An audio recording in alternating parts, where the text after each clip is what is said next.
This is the captain's cabin of HMS Amethyst, moments after a shell tore through it. And somewhere in that wreckage, curled beneath the debris, was a little black and white cat. Months later, that same cat would be awarded a medal for gallantry that no other cat has ever received. But here is the sad part of this story. That same little cat never got the chance to receive it. What he did to earn it, and why he never wore it, is a story worth telling properly. The little black and white cat's name was Simon. A year earlier, in 1948, Simon was nobody's cat.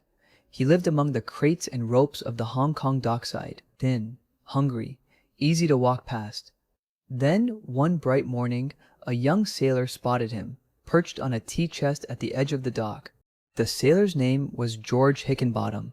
He was 17, and he took a shine to the friendly little cat straight away. He reached down to a starving cat, and the starving cat let himself be picked up, and Simon's luck changed. Now, George badly wanted a pet aboard his ship. Pets were not exactly allowed, so he tucked Simon inside his jacket, carried him up the gangway of HMS Amethyst, and said nothing at all about the passenger. And just like that, a dockside stray had a ship, shelter, food, a crew, a place out of the weather. And now that Simon was aboard a warship, he was not just a pet. He had a purpose, a mission that would go on to help save the lives of the men around him. Because Amethyst had a serious problem: rats. Like most ships of her day, rats found their way aboard, into the stores, taking and spoiling the vital supplies a crew depends on. And rats love a ship, warm corners, endless hiding places, a food store to eat through, sack by sack. So Simon went to work, no training, no orders, just a cat hunting as cats always have, and doing it well.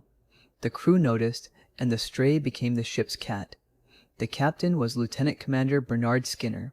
By every account, he liked the cat. Simon repaid him by sleeping in his cap, which is not a privilege the Royal Navy extends to many. Somewhere along the way, between mess tables and watch changes, without anyone quite deciding it, Amethyst had become home.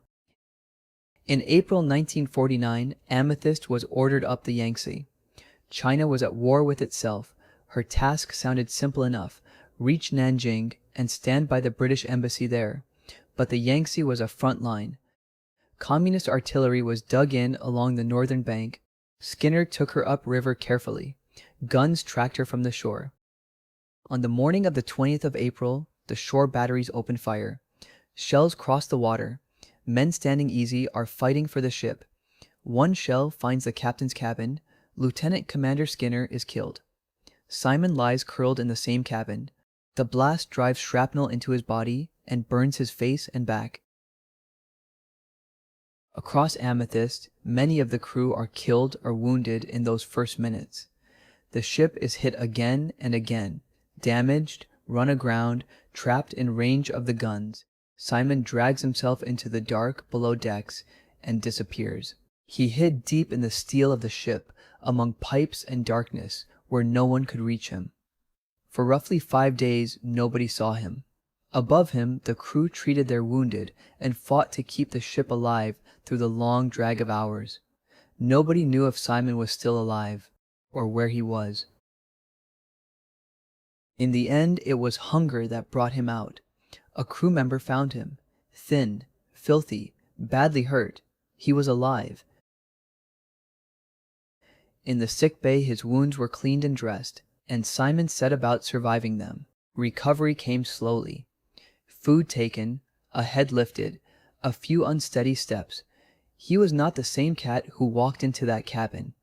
The wounds left their mark, but day by day, little by little, Simon came back to his former self, and a crew that had lost so much watched him do it. And he was needed. Below decks, the rats had found the food stores. Those stores were all a trapped ship had. There would be no dependable resupply. What the rats took, the crew lost. So Simon, still healing, went back to work. And through all of it, the siege went on and on. 101 days of rationing, repairs, and waiting. And Simon, despite his wounds, despite everything, worked tirelessly, day and night, stocking the stores below decks, until, almost single-handedly, he had the rat problem beaten. But one rat was different.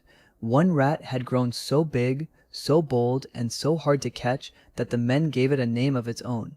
They called it Mao Tse-tung. Simon stopped it, and the crew were so proud of him that they wrote him a citation of their own for stalking down, single-handedly and unarmed, a rat guilty of raiding critically short food supplies. The men were exhausted, rationed, and under guns they could not answer.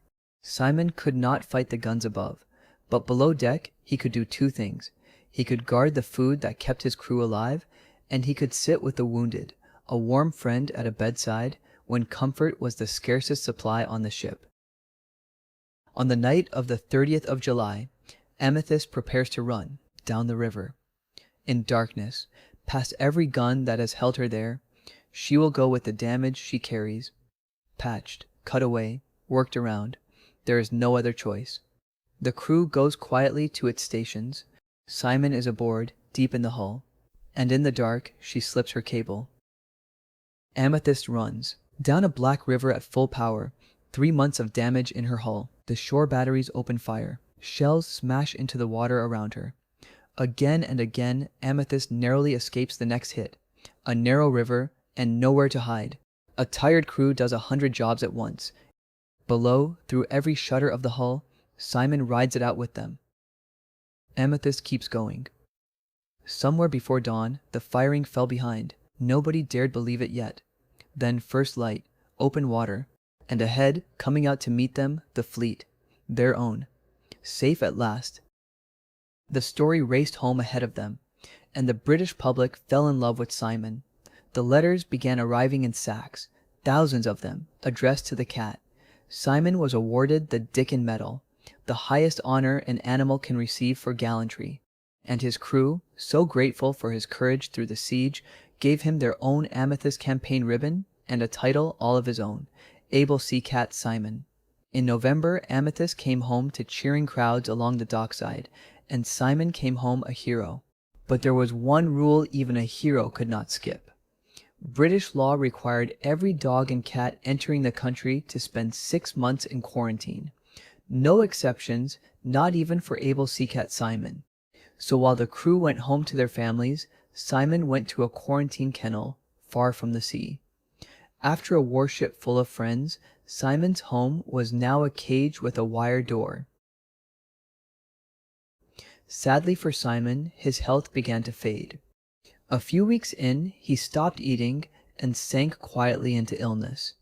He had come through shellfire, he had come through the siege, but the little cat's heart could only take so much.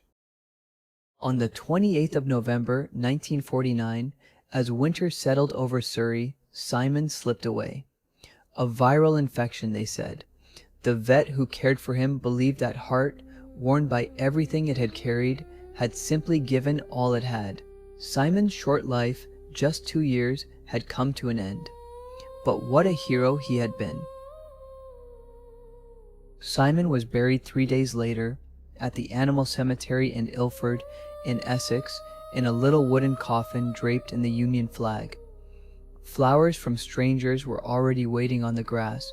His medal was to have been presented on the 11th of December. Maria Dickin herself was coming, and the Lord Mayor of London. Simon missed it by 13 days. There was no crew and no crowd, only Mrs. Grace Macro, the cemetery superintendent, and the 2 men who had dug the grave. The whole country knew his name. 3 people saw him buried. And here is Simon's real gravestone, just as it stands in Ilford today. These are the real sailors he served beside, the real medal he earned, and the real Simon. If his story stayed with you, a like helps more people find him. And if you subscribe, we can keep telling true stories like his, told properly.